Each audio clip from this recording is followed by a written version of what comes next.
Assalamualaikum warahmatullahi wabarakatuh. Perkenalkan, nama saya Kalista Desa Pratiwi dengan NPM 2254121011. Sebelumnya yang terhormat kepada Ibu Septi Nurul Aini selaku dosen pengampu mata kuliah metodologi penelitian program studi agroteknologi Fakultas Pertanian Universitas Lampung. Di sini saya akan mempresentasikan tugas usut penelitian saya yang berjudul pengaruh pemberian berbagai jenis ZPT alami dalam mempercepat pertumbuhan bibit tanaman cabai rawit Sapcicum annum. Selanjutnya ada latar belakang.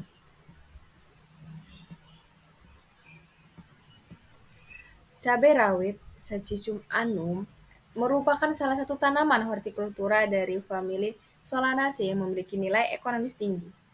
Cabai rawit digunakan sebagai bumbu masakan dan daun cabai rawit yang bisa dimanfaatkan untuk sebagai kebutuhan lainnya. Secara umum, buah cabai rawit mengandung zat besi, antara lain lemak, protein, karbohidrat, kalsium, zat besi, dan vitamin A. Untuk permasalahan meningkatkan permintaan cabai dari tahun ke tahun mengharuskan petani untuk mencari cara supaya produksi tanaman cabai senantiasa terpenuhi.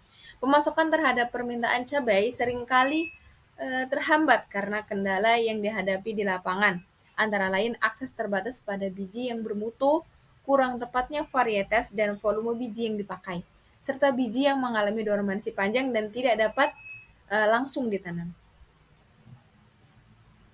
Pertumbuhan bibit cabai rawit yang cepat dan sehat menjadi faktor kunci dalam memperoleh hasil yang optimal.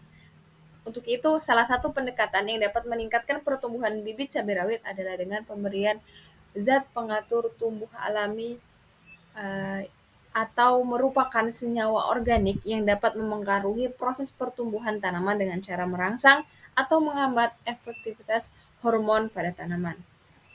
Berdasarkan latar belakang tersebut, mengingat besarnya manfaat cabai dan permintaan pasar yang meningkat, identifikasi pengaruh pemberian berbagai ZPT alami dalam mempercepat pertumbuhan tanaman cabai rawit dapat dilakukan gitu atau dapat menghasilkan apa ZPT alami apa yang dapat mempercepat pertumbuhan cabai rawit tersebut. Untuk itu ada rumusan masalah. Rumusan masalah dalam penelitian ini adalah apa pengaruh pemberian berbagai jenis zat alami dalam mempercepat pertumbuhan bibit tanaman cabai rawit. Yang selanjutnya ada tujuan. Tujuan dari penelitian ini adalah menilai pengaruh pemberian berbagai jenis ZPT alami dalam mempercepat pertumbuhan terhadap bibit tanaman cabai rawit. Selanjutnya ada kerangka pemikiran. Meningkatnya permintaan cabai dari tahun ke tahun mengharuskan petani untuk mencari cara supaya produksi tanaman cabai rawit senantiasa terpenuhi. Selain itu, pemberian zat fitohormon atau zat pengatur tumbuh dapat dijadikan sebagai cara untuk menunjang pertumbuhan tanaman. Selanjutnya di sini ada kerangka, salah satu konsep kerangka pemikiran. Yang pertama melihat yaitu dari cabai rawit, yaitu tanaman cabai rawit Sacciput annum L dengan masalah pertumbuhan bibit cabai rawit yang lambat. Karena berbagai faktor internal atau berbagai faktor eksternal yang sudah dijelaskan di latar belakang tadi. Nah, maka dari itu penambahan ZPT alami seperti ekstrak lidah buaya, toge, air kelapa, dan bawang merah. Dari keempat zat pengatur tumbuh itu ada kelebihan dan ada perbedaan di antara keempatnya itu tentang hal kandungan yang ada pada zat pengatur tumbuh itu. Yang pertama ada ekstrak lidah buaya. Ekstrak lidah buaya mengandung vitamin, mineral, enzim, dan asam amino untuk pertumbuhan dan kesehatan tanaman. Untuk toge itu mengandung sumber vitamin, magnesium, kalium dalam metabolisme dan pertumbuhan yang sehat. Di sini air berperan sebagai kontrol, dan selanjutnya ada air kelapa yang mengandung fatty, protein, dan karbohidrat dalam pertumbuhan akar dan batang. Selanjutnya ada bawang merah yang mengandung asam nikotinat, tiamin, vitamin B1, riboflavin, rizokalin untuk pertumbuhan akar. Nah, setelah adanya penambahan zat pengatur tumbuh, maka akan didapatkan hasil yaitu pengatur tumbuh alami, zat pengatur tumbuh alami atau ZPT alami terbaik untuk mempercepat pertumbuhan bibit cabai rawit. Yang selanjutnya ada hipotesis. Hipotesis dalam penelitian ini adalah pemberian ZPT alami dari air kelapa lebih mampu meningkatkan pertumbuhan bibit tanaman cabai rawit atau Saccipranum dibandingkan dengan jenis ZPT alami lainnya. Jadi ada sebuah penelitian yang menjelaskan bahwa zat pengatur tumbuh dari air kelapa itu dapat meningkatkan pertumbuhan bibit tanaman cabai rawit. Maka dalam penelitian ini mungkin akan dibuktikan apakah benar air kelapa tersebut dapat meningkatkan eh, pertumbuhan yang terbaik bagi bibit tanaman cabai rawit tersebut. Selanjutnya masuk ke dalam metodologi penelitian. Di, di dalam metode penelitian ada waktu dan tempat. Penelitian ini akan dilakukan pada tanggal 8 Maret 2024 sampai dengan 22 Maret 2024. Bertempat di Laboratorium Lapang Terpadu Fakultas Pertanian Universitas Lampung. Alat dan bahan. Bahan yang akan digunakan dalam penelitian ini adalah benih cabai, air, lidah buaya, bawang merah, toge, air kelapa, dan sebagai media tanamnya yaitu kita menggunakan tanah. Sedangkan alat yang digunakan dalam penelitian ini seperti bagi semai, blender, cangkul, ember, tali, pisau atau gunting, sekop, sprayer, dan alat tulis.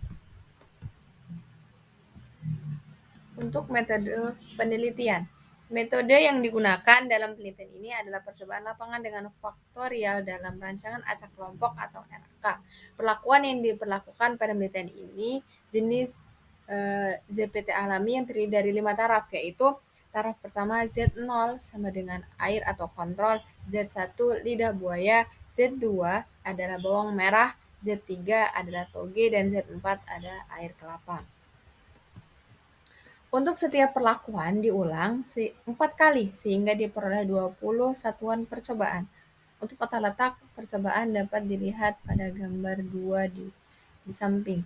Petak percobaan penelitian ini dari pengaruh berbagai jenis ZPT alami dalam mempercepat pertumbuhan bibit tanaman cabai rawit. Setelah diperoleh data, kemudian dianalisis menggunakan sidik ragam atau uji F. Jika uji F signifikan, maka akan dilakukan uji lanjut dengan menggunakan uji beda nyata jujur atau BNJ pada taraf kesalahan 5% atau 0,05. Untuk selanjutnya ada pelaksanaan penelitian. Dalam melakukan pelaksanaan penelitian ada beberapa tahap, yaitu dalam pelaksanaan penelitian yang pertama itu ada pengolahan tanah. Pengolahan tanah dilakukan dengan disiap. Yang pertama kita akan membuat media tanam, yaitu dengan cara pengolahan tanah dilakukan dengan disiapkan media tanam berupa tanah yang dimasukkan dalam sebuah polybag. Setelah itu ada penanaman tanaman.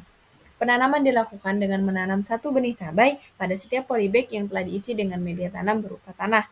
Yang selanjutnya setelah terjadinya penanaman atau adanya pertumbuhan dari tanaman tersebut, kita akan melakukan pemeliharaan tanaman. Untuk pemeliharaan tanaman itu sendiri itu dilakukan dengan ada beberapa tahap, yaitu dengan penyiraman, pemupukan, penyiangan, dan pemberian perlakuan berbagai jenis zat pengatur tumbuh. Jadi selain kita memberikan zat pengatur tumbuh, kita juga melakukan pemupukan atau menambahkan nutrisi dari tanaman tersebut. Selanjutnya ada variabel pendukung pengamatan. Untuk variabel pendukung pengamatan itu ada presentase keberhasilan pertumbuhan dengan satuan persen. Dihitung persentase jumlah tanaman cabai yang normal, tanaman yang dihitung jika sudah memiliki pertumbuhan yang sempurna. Yang kedua ada tinggi tanaman dengan satuan sentimeter, dengan pengukuran panjang tanaman dilakukan setiap minggu. Pengukuran dilakukan menggunakan meteran dengan menegakkan daun tanaman terpanjang dan diukur dari pangkal batang. Yang selanjutnya ada jumlah daun dengan satuan helai. Dihitung jumlah daun tanaman cabai. Daun yang dihitung apabila struktur daun sudah terlihat, sudah terbuka dengan sempurna.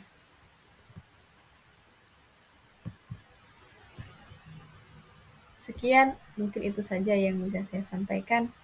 Saya Mohon maaf bila saya ada salah. Saya akhiri, wabillahi taufiq wal hidayah. Wassalamualaikum warahmatullahi wabarakatuh.